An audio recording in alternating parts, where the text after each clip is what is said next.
Alors, poursuivons pour dire que la vision, c'est le fait de voir ou de se représenter quelque chose avant qu'elle se matérialise. Si vous voulez atteindre quelque chose, il faut d'abord voir cela dans votre esprit. De l'intérieur. De l'intérieur. Donc c'est le manière la chose voir. existe. Pour la voir, il faut d'abord voir, le voir. Visualisation. Visualiser ça. Voilà. Visualiser ça de l'intérieur. De l'intérieur, visualiser cela. Même si ça n'a pas de forme aujourd'hui. Je vous dis que j'ai commencé l'église dans une parcelle nue avec des blocs de construction que nous avons trouvés sur place. La vision était là. Devant vous, il n'y a rien qui se présente comme ce que vous rêvez. Mais vous n'allez pas jeter l'éponge pour dire, je pensais, Seigneur, que tu me donnerais des partenaires tout de suite, avec tout ce que j'ai comme connaissance, Seigneur. Et le premier culte était rempli d'enfants. Vous voyez comment Dieu nous délusionne parfois. Plein de petits-enfants. Pasteur, pasteur, pasteur. Alors vous dites, Seigneur, c'est quoi ça? Et c'est ça. L'arme du diable, c'est le découragement. L'ignorance et le découragement. Lorsque vous entreprenez quelque chose, faites attention à vous décourager tout de suite. Vous voyez? Parce que ce ne sont pas des fleurs qui paraîtront devant vos yeux en commençant ce que vous voulez faire. Vous serez buté aux difficultés. Nous en parlons de cela plus loin pour ceux qui réussissent. Donc toute personne vient au monde avec une mission spécifique, je disais, qu'elle doit accomplir. C'est l'objet principal qu'elle doit poursuivre dans sa vie. C'est ainsi dans Jérémie chapitre 1er verset 5.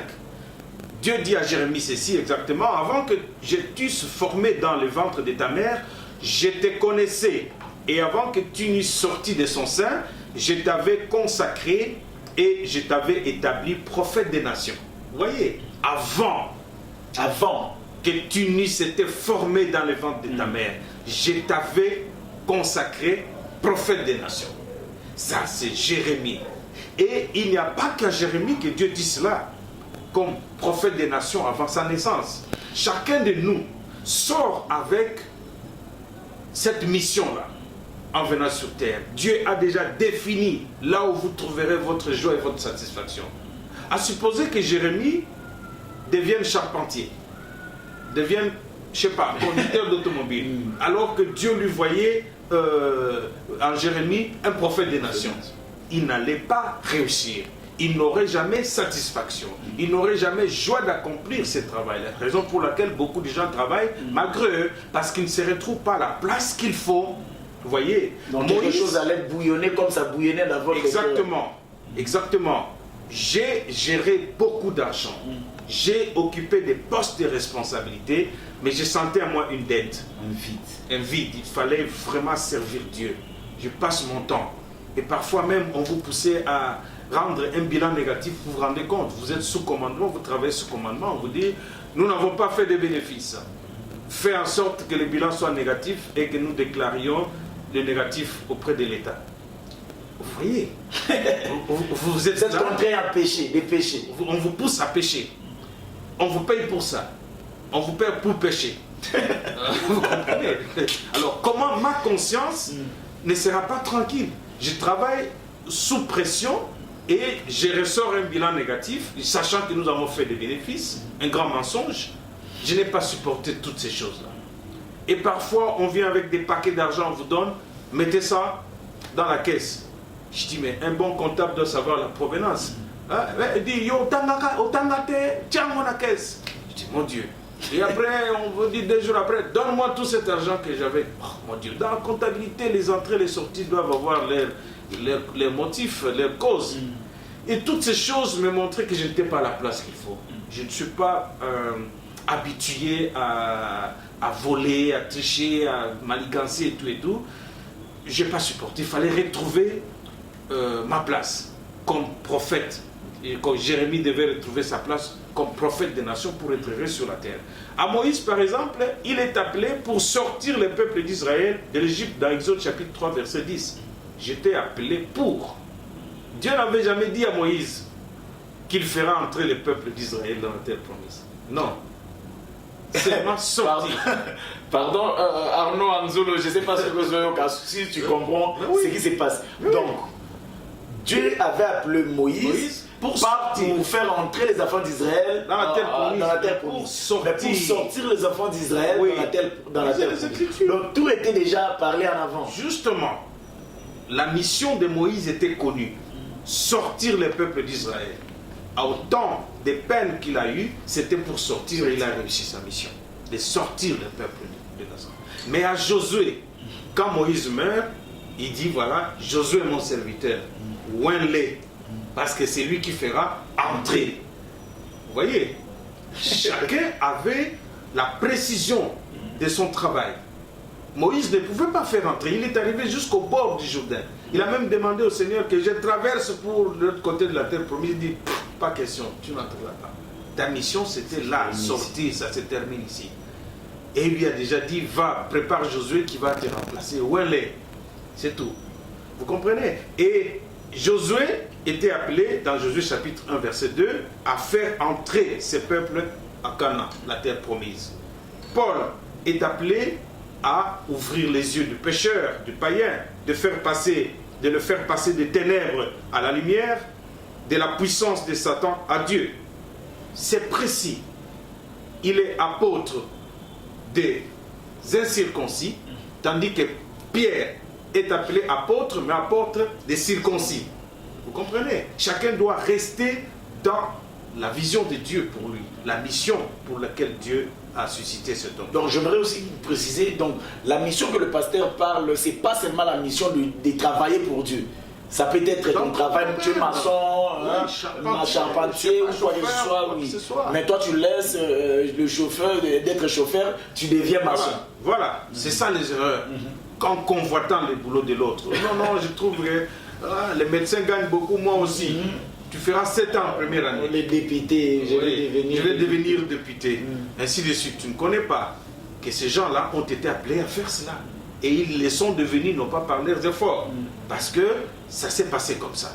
Vous voyez, tu peux naître sans savoir comment ça va arriver. Là, c'est les comment, c'est la part de Dieu. Mais toi, découvre. Dis à Seigneur. Les comment, c'est la part de Dieu. Les comment, c'est la part de Dieu. Mais découvre qu'est-ce que tu veux que je devienne. Et lorsque tu découvres cela, mets-toi en route pour l'accomplir. Sinon, tu vis en vain. Tu perds ton temps à sillonner gauche-droite, en faisant ce qui n'est pas, qui ne cadre pas avec ta vision sur la terre. Et Dieu n'est pas content de toi. Il ne te voit pas à la place. C'est ça le problème de beaucoup sur la terre. Vous voyez, c'est cela. Donc, la révélation de ces plans spécifiques de Dieu, pour lesquels Dieu a envoyé chacun de nous sur la terre, c'est ce qu'on appelle la vision. Vous voyez. La réussite, donc, est la découverte et l'accomplissement de ces plans de Dieu pour votre vie.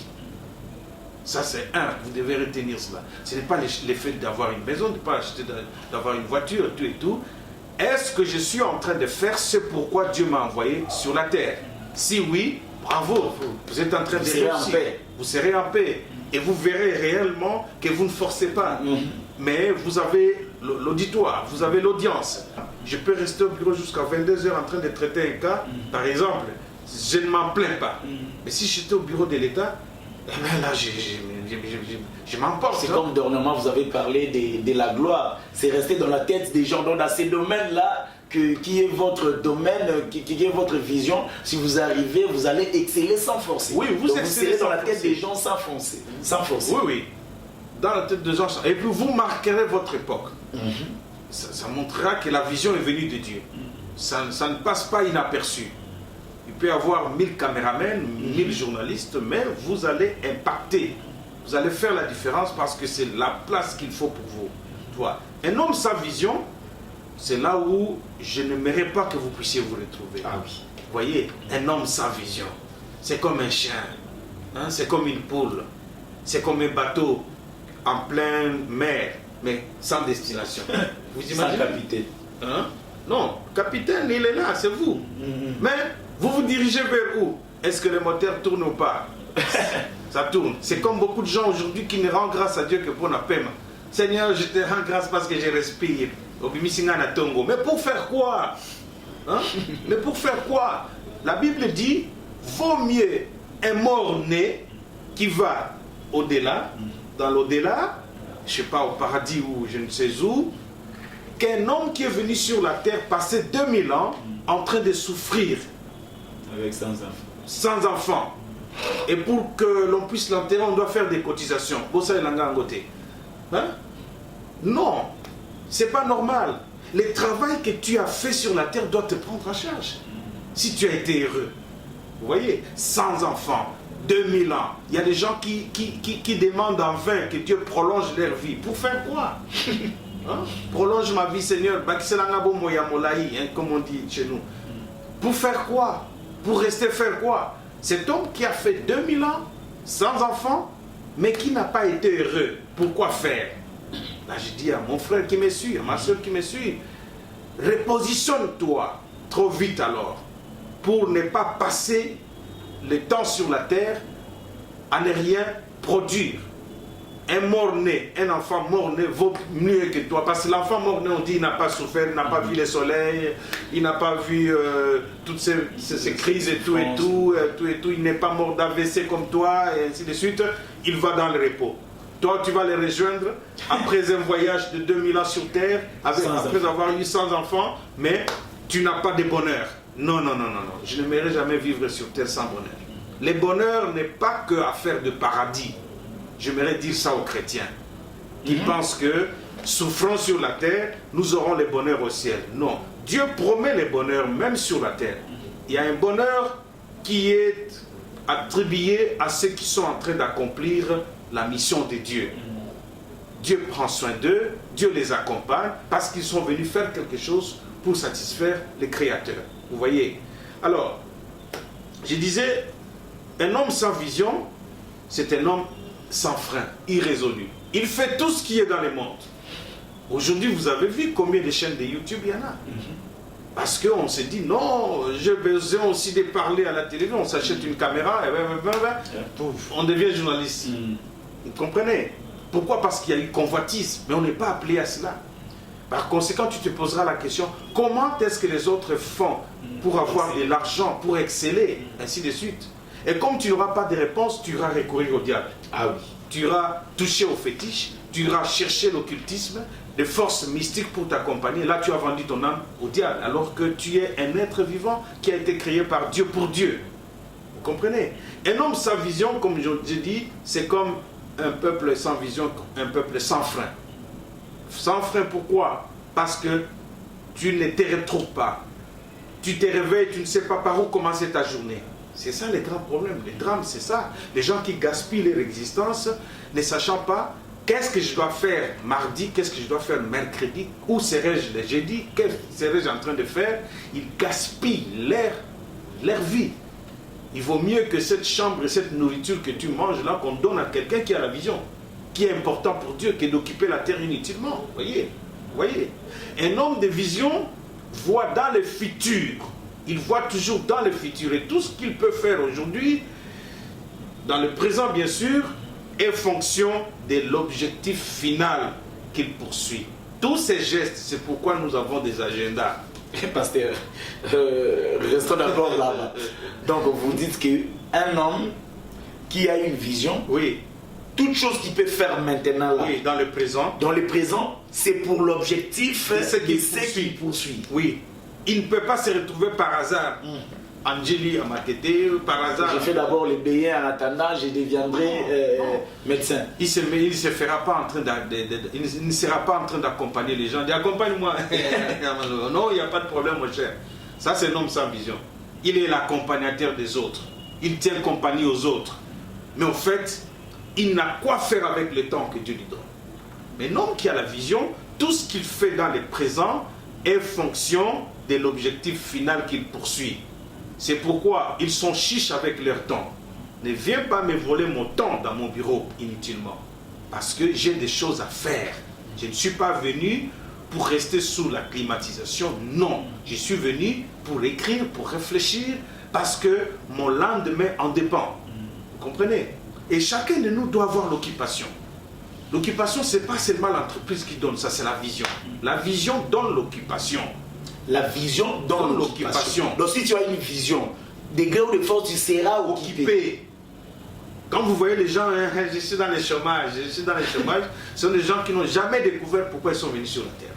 Vous voyez, ils sont là en train de commenter la politique, le football, en train de commenter les catch, en train de commenter les histoires des autres, la musique et tout. Et les soirs, curieusement, ils vont aller demander, maman, vous m'avez rien laissé? C'est le petit là qui a bouffé ma nourriture. Ça sont des personnes sans vision. C'est lui qui a la vision, se met tout de suite au travail, à poursuivre la réalisation. Même dans la peine, dans la difficulté, s'il s'est dit, je termine mes études, il peut faire le pied. Ça ne dit rien. Il prendra des raccourcis. Tous on a fait cela. Il ne se plaindra pas, vous me regardez comme ça, la famille, vous ne m'aidez pas et tout. Non, aide-toi toi-même. Et le ciel te dira. Non, je dis aide-toi, c'est-à-dire donne essence à ta vie. À ta vie, c'est ça. Et Dieu exauce le vœu de quelqu'un. Il t'assistera en te voyant accomplir la chose. Je viens de te dire que nous avons commencé, personne derrière nous pour nous donner l'argent, acheter des bancs. À l'époque, c'était des bancs sans dossier d'ailleurs. Mais pour acheter les fils qu'un mètre récup, personne. Fallait-il croiser les mains pour dire, vous voyez, je n'ai personne. Je me plains pour ces étudiants qui accusent leurs parents. La famille. La famille. Vous me regardez comme si, mais si tu étudies pour toi, c'est pour toi que j'ai dit à mes enfants, faites attention, vous étudiez pour vous-même. Je suis là pour vous accompagner. Là où je n'ai pas moyen, ne cherchez pas à ce que je sorte des entrailles pour vous donner. Vous devez savoir que c'est d'abord pour bâtir votre propre vie. S'il faut prendre le pied, faites-le. S'il faut aller affamer, faites-le. S'il faut dormir tard la nuit pour étudier. Moi, j'ai étudié avec des lampes que je ne vois même plus exister. Aujourd'hui. Vous voyez le vidange de la sardine à nid. Vous prenez l'huile de palme, vous mettez dedans, et un fil d'un tissu, et vous allumez. Vous voyez les genres de lampes que nous on a utilisées à l'école. Et l'huile n'abîme pas les cahiers. Mais non, vous mettez un peu à distance, non? Vous comprenez? Parce que il fallait qu'on devienne aujourd'hui ce que nous sommes. Les parents étaient là à Kinshasa, mais ils m'ont laissé au village pour dire non, ne viens pas à Kinshasa. Tu risques la musique ici et l'ambiance, ça va t'emporter, reste là. Mais là, ils m'ont laissé, mais dans quelles conditions? Il ne fallait pas croiser les mains pour dire, eh bien, ses parents sont méchants. Comment ils vivent à Kinshasa, éclairés, et tout, heureux. Surtout quand tu es au village et que tu attends parler de Kinshasa. J'avais une vision d'être un grand monsieur. Moi, j'ai rêvé de cela depuis mon enfance. Je dis, je serai un grand homme. Je le deviendrai. Qu'importe, je peux étudier avec ce sorte de lampe. Je suis en train de bâtir mon avenir. Vous comprenez? Votre avenir sera bâti par vous-même d'abord. Ne pensez pas que c'est l'affaire des autres. J'aimerais dire ça aux frères en Christ, aux sœurs en Christ. Nous qui prions beaucoup, nous pensons que les anges viendraient nous déposer l'avenir, nous déposer la bénédiction sur la table. Nous nous faisons d'illusions. Dieu a déjà dit, c'est par la sueur de ton front que tu gagneras ton pain. C'est resté comme ça, même après notre repentance. Ça reste comme ça à la sueur de ton front. Alors il faut se mettre au travail, se mettre à faire des choses qui vous poussent de l'avant vers l'atteinte de votre satisfaction. Vous voyez, pour être heureux, pour avoir du bonheur. Vous voyez? Alors, il faut découvrir le but de sa vie. Toute chose, comme je dis, a été créée pour un but. Le plus grand ou la plus grande tragédie dans la vie, c'est de mourir. Ce n'est pas de mourir, voulais-je dire, mais c'est de vivre sans accomplir le but de sa vie. Ce n'est pas de mourir, mais de vivre sans accomplir le but de sa vie. C'est comme ça qu'il y aura beaucoup d'albums qui ne seront jamais chantés, beaucoup de maisons iront au cimetière sans être construites, beaucoup de diplômes, de licences et autres iront au cimetière sans l'avoir eu. Pourquoi? Parce que les gens ne se sont pas mis à découvrir la raison d'être de leur vie et de se mettre à l'accomplir. C'est comme ça qu'on enterre des gens qui n'avaient que les rêves peut-être Nako, je ferai, j'irai, je ferai demain. Et puis ils n'ont jamais fait ça, parce qu'ils n'ont pas su découvrir, ils n'ont pas su l'accomplir. il ne suffit pas seulement de découvrir, mon frère Gloire, mais il suffit et surtout de l'accomplir, de réaliser. Vous voyez, beaucoup de personnes ont de très bonnes visions, mais n'osent pas se mettre en route pour leur réalisation. Je vous invite, frères et sœurs, priez, nous prions tous, mais mettez-vous au travail par rapport à l'accomplissement de votre vision. L'accomplissement d'un but, c'est ce que nous appelons la réussite. Waouh, j'ai réussi, j'ai rêvé d'un diplôme de licence, et aujourd'hui je l'ai à main. Waouh, les gens vous accompagnent, il y a des fleurs, il y a tout ce monde-là. J'ai rêvé de devenir ceci, je suis devenu. J'aime ma fille aînée. Ma fille aînée, déjà à 3 ans, quand elle commençait à parler, elle est tombée malade et on l'a amenée à l'hôpital, on l'a soignée, c'était un problème de respiration et tout. Et après, quand elle grandissait, elle disait, papa, moi je serai médecin pédiatre. Je dis, ah bon? Et je pensais que c'était une blague. Nous l'avons encouragée, vas-y ma fille, médecin, docteur. Et elle a commencé l'année 0 à l'UPC, c'est 0, la préparatoire, année 0. Et aujourd'hui elle est médecin. Médecin, ce qu'elle rêvait depuis l'enfance, elle nous a apporté ce diplôme-là. Je disais, voilà champion, tu as réussi une étape. Elle-même aussi, à ce moment-là, elle est en paix. Bien sûr. Pourquoi? Parce qu'elle a accompli au moins... Je voyais ma fille gober des syllabus volumineux. En pleine nuit, à 1h du matin, elle était en train d'étudier. Pourquoi? On ne pousse pas celui qui est en route dans l'accomplissement d'une vision. Parce que la vision le possède. Vous voyez, ça va le booster. Il regarde dans l'objectif, il ne regarde pas ce qui le décourage aujourd'hui, il voit plus loin ce que je deviendrai. Et le jour où son professeur m'a appelé, puis dit, papa, soyez heureux, vous avez déjà un médecin dans la famille. Je dis, waouh, ma fille que j'ai portée, qui disait je serai médecin, l'est devenue aujourd'hui. Là, nous sommes à la quête de l'emploi, et sa satisfaction, c'est de soigner les malades, de recevoir des cas, et ainsi de suite, ainsi de suite. Vous voyez, c'est ça un homme sur terre.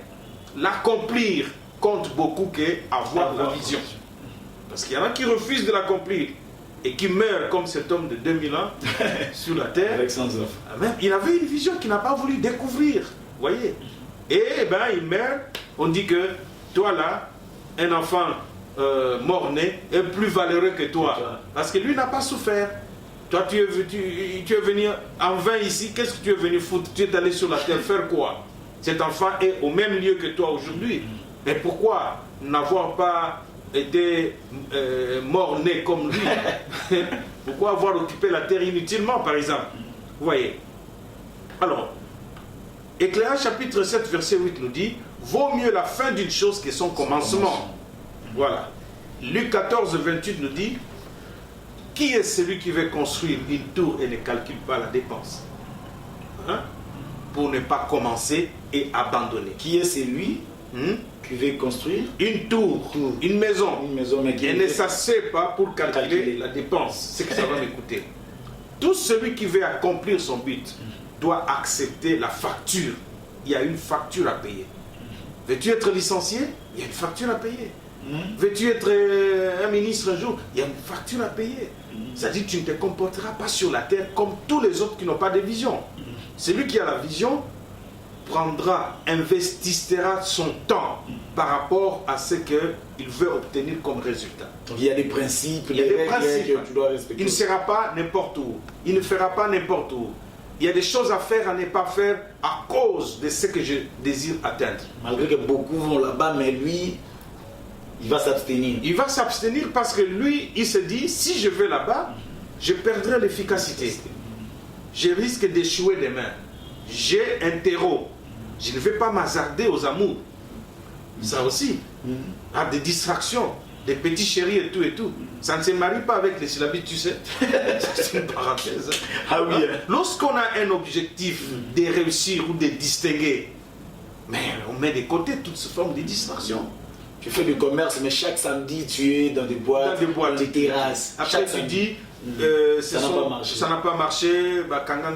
Non, non, non, tu n'as pas été discipliné. Nous parlons de cela plus loin. Pourquoi beaucoup de gens ont échoué? Tu veux être avocat. Donc, on va arriver par-ci, par-là. Partout là, nous allons arriver. Question est que tu t'abonnes. Oui. Pour ne pas rater quelque chose. Abonnez-vous dans cette chaîne et vous ne serez pas déçus. Je vous dis que votre vie sera boostée. Je vous dis que la connaissance pure deviendra votre partage. Et vous allez vous réveiller de votre sommeil qui vous a amené jusqu'aujourd'hui là où vous êtes, alors que Dieu vous attend ailleurs. Je pense que pour aujourd'hui, nous pouvons nous limiter là pour que nos auditeurs et nos téléspectateurs puissent avoir le temps d'apprendre cette première leçon que nous leur avons donnée et le mettre en pratique. S'il y a des questions, oui. S'il y a des questions, le numéro du pasteur est là. Écoutez, le numéro du pasteur est là. S'il y a des questions, c'est le numéro WhatsApp. Vous pouvez écrire sur WhatsApp. En même temps, si vous avez des questions, il y a des commentaires. Dans les commentaires, écrivez vos questions, posez vos questions. Posez vos questions. Si vous voulez être avec nous, nous sommes à l'église rachetée. Le pasteur va donner l'adresse et vous allez venir là-bas, prier avec nous, suivre connaissance pure. Hein? Cette connaissance pure, suivre ça en live, mais abonnez-vous d'abord. Et puis, si vous avez quelqu'un que vous voulez sa réussite, partagez les liens. Envoie-lui les liens, partagez pour sauver d'autres vies. Il y a des personnes que tu aimes, tu veux voir que cette personne puisse évoluer, mais tu ne sais pas comment commencer, parce que si tu essaies de lui parler, vu la relation que vous en avez avec la personne, peut-être vous êtes amis, c'est ton petit frère, il t'a vu, ou tu l'as vu grandir, ton grand frère, ou que ce soit, peut-être ça ne marche pas. Mais avec cette connaissance pire, mon frère, ma soeur, je t'assure, ça là, s'il n'a pas écouté ça, deuxième volume, de réussir sa vie, il va écouter. Il y a encore plein de choses qu'on va parler, mais aujourd'hui c'est juste l'introduction. Mais partagez ça et demande à ton frère de s'abonner. Si j'étais toi, je termine à regarder comme ça, je prends le téléphone de tous mes frères à la maison, je les abonne dans cette chaîne pour que chacun commence à suivre chez lui. Je pense que comme le pasteur vient de dire, merci pasteur, et je crois que non, nous sommes bénis, même les enfants, et même ceux qui nous suivent sont vraiment bénis. Qu'est-ce qu'il faut faire pour arriver à l'église où vous trouvez, avoir des conseils des loin, ceux qui sont ailleurs en Afrique, en Europe et partout dans le monde? Merci beaucoup. Mes contacts sont sur vos petits écrans. Vous pouvez m'appeler. Vous pouvez m'écrire, je suis facile à avoir. Il suffit seulement de prendre rendez-vous, nous discuterons. Nous discuterons parce qu'il y a aussi les fonds ou la face B qui sont les spirituels. Beaucoup de gens sont envoûtés, beaucoup de gens sont maudits et malgré tout ce qu'ils font, ils ne parviennent pas à réussir. Nous parlerons de cela plus loin également. Ça demande du face à face pour des délivrances. Mais pour l'instant, vous pouvez nous trouver à l'Assemblée des Rachetés, Cité des Gloires. C'est à Lemba Salongo, avenue Snell, numéro 5, non loin de la station indienne et derrière la sous-station de pompage de la Régie des eaux. J'ai dit, nous sommes l'Assemblée des Rachetés, Cité des Gloires. Mon nom c'est le révérend docteur Delvaux qui vous dit, mes numéros sont là et vous pouvez venir à l'église. C'est un grand chantier, un grand temple en construction sur l'avenue Snell numéro 5, non loin de la station indienne de Lemba Salongo, à la bifurcation. Que Dieu vous bénisse. En tout cas, c'était là le pasteur, le docteur révérend Delvaux qui vous dit qu'il était avec nous et il continuera à être avec nous. Il va nous parler sur cette chaîne et abonnez-vous comme on vient de dire, partagez les liens, ça serait vraiment merveilleux. On n'avait même pas envie, mais comme le temps, c'est le temps, on vous laisse aujourd'hui. Mais demain, il y aura encore un autre élément. S'abonner pour ne manquer aucune chose et puis partager. Que Dieu vous bénisse. Merci à Arnaud Nzolo qui est le réalisateur de cette émission. Merci aussi à notre frère qui nous a aidés pour à notre frère Plamedi qui nous a aidés pour qu'on puisse réaliser aussi cette émission. Je crois que ce n'est que le début, mais comme le pasteur venait de dire, c'est la fin qui justifie les moyens. Mieux vaut la fin d'une chose que son commencement. C'est pourquoi ça c'est le commencement. Nous voulons la fin pour que ta vie change au travers de cette chaîne Connaissance Pure. C'est parti. Merci.